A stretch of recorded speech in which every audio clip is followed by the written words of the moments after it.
tem pouca gente que começa a correr porque, gosto de corrida, vou começar a correr, né? Meio assim, precisei correr, preciso fazer um esporte aeróbico, me correr, todos nós aqui, né? Acho que a maioria das pessoas que a gente já trouxe aqui no podcast também, a história é essa, né? Porque a gente até teve um episódio falando de, putz, correr é coisa de maluco. Acho que é por isso, né? Quem vê a gente correndo não entende, né? Fala, meu, o que essa galera correndo 5 da manhã na rua, né? E aí, só quando você corre que você vai entender. Então, é bem legal é curioso esse fato, digamos. Na verdade, eu nunca tive esporte na minha vida, pelo contrário, eu sempre fui uma negação em todos os esportes. Na verdade, a única coisa que eu fazia um pouco quando era pequena era natação e andar de bicicleta, mas nada profissional, andar de bicicleta porque eu gostava de passear pelo Rio de Janeiro de bicicleta. Mas nada sério, nada que tivesse rotina de treino, nada que tivesse planilha. E eu era péssima com bola, eu era a última a ser escolhida no time, era uma apagação de mico. E aí foi até difícil escolher um esporte que encaixasse a minha rotina e que eu me apaixonasse, porque não adianta você precisar fazer um esporte para emagrecer, para melhorar o colesterol, glicemia, etc. E você não se apaixonar, você não se encantar, porque o importante do esporte é você ter a disciplina, a rotina, a constância, para poder melhorar toda a sua qualidade de vida que os médicos aconselham, né? Então, eu penei um pouquinho e aí foi a corrida que eu me encontrei, me apaixonei e tá aí até hoje na minha vida. Estamos aí. E aí você encontrou a corrida, se apaixonou pela corrida nesses 7 anos. Me diz qual foi o seu maior desafio que você já encarou?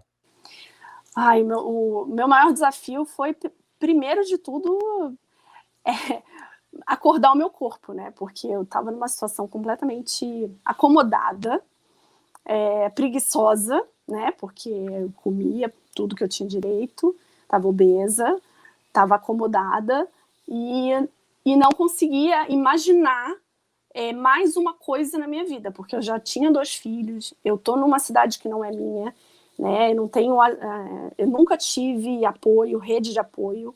A minha mãe já é falecida, a minha sogra e meu sogro não moram aqui em São Paulo, então aquele esquema de vou deixar meus filhos com alguém, vou fazer alguma coisa, eu nunca tive isso. Então eu precisava de uma coisa que realmente encaixasse na minha rotina e contava também muito com a ajuda do meu marido. Então o meu maior desafio foi esse. Primeiro, encaixar o esporte na minha rotina, que era bem atribulada, eu nunca tive babá também para ajudar com as crianças, eu sempre coloquei a mão na massa, desde o início, com tudo. E fazer meu corpo acordar, né? Porque nunca tinha experimentado a endorfina da vida, nunca tinha experimentado uma frequência cardíaca alta, eu nem sabia o que era isso. E pace, e nada da vida, da corrida que a gente sabe agora, eu não sabia nada. Eu era daquele time que São Silvestre era maratona, sabe? E aí acordou o gigante, né? Agora deixa. Nossa, agora... E eu sempre tive muito medo de começar qualquer coisa, né? E tinha insegurança, culpa. Nossa, eu falo que quem tem útero tem culpa, né? Que é a culpa de sair de casa, deixar meus filhos... Eu vou deixar meus filhos com o meu marido, que é o pai da criança, no caso. Mas eu sempre tive essa culpa de ter que sair, de ter que delegar, sabe? Delegar as funções, mesmo que por 1 hora, 2 horas no máximo, pro meu marido, com medo de sobrecarregá-lo. Enfim. E com essas procrastinações, eu fui evitando a inserção do esporte na minha vida. Eu acho que esse foi o maior desafio. Depois foi encaixar a rotina de treino da maratona, que é uma loucura, né? Que a gente sabe dos longões do final de semana. Ainda mais que depois que eu fiquei viciada, né? A gente vai aprendendo as coisas, o negócio não para, aí compra um monte de coisa. E o marido não sentia endorfina, né? Ele só via a transformação acontecendo em mim. Então, para ele também foi muito difícil entender o quanto que a corrida estava significando para mim naquele momento.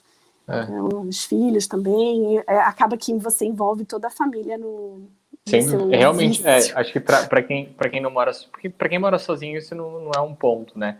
Mas para quem mora, enfim, mora com a família, qual a configuração que seja, realmente é é um ponto a se pensar, né? Eu penso assim, então, putz, quando eu tenho um longão muito grande, eu moro com a minha namorada, eu prefiro acordar 4h30 da manhã para eu sair mais cedo e voltar, tipo, putz, 7, 8, do que sair às 6 para voltar às 9, porque, putz, aí perde aquele momento junto e tal. Claro. Então, encaixar isso é um desafio. Eu imagino com filhos, enfim, então deve ser mais ainda, né? E ainda tem um porém que você não tem, Pedro. Eu sou mulher, então eu não podia encaixar meu treino às 4h30 da manhã. Porque 4h30 da manhã a rua tá vazia, não tem ninguém na rua, sabe? Não tem assessoria funcionando. As assessorias começam geralmente 6h30, né? 7 horas. Então, o desafio era maior ainda, porque eu pelo menos, eu morria de medo de sair de casa sozinha, porque quando eu comecei a correr, eu não tinha assessoria, eu corria por conta própria. Até 2016. De 2013 a 2016 eu corria louca, sabe? Fiz uma meia maratona, sem estar treinando, sabe? Bem louca. Aquela bem louca, sabe? E aí esse é um outro desafio que vocês homens nem não sabem nem o que é você correr olhando para o lado, o medo, e também rola cantada, nossa, de monte. Então, esse é um outro medo também que eu senti, além da culpa, além da insegurança, além da vergonha, porque acreditem se quiserem, a mulher sente vergonha mesmo de sair para correr, ainda mais que corre sempre mais devagar. Você abre o Instagram, tem um monte de mulher correndo maravilhosamente bem, e você está começando ali, então isso pode ser uma coisa que também te para, que te prende. Então, é desafiador demais, viu?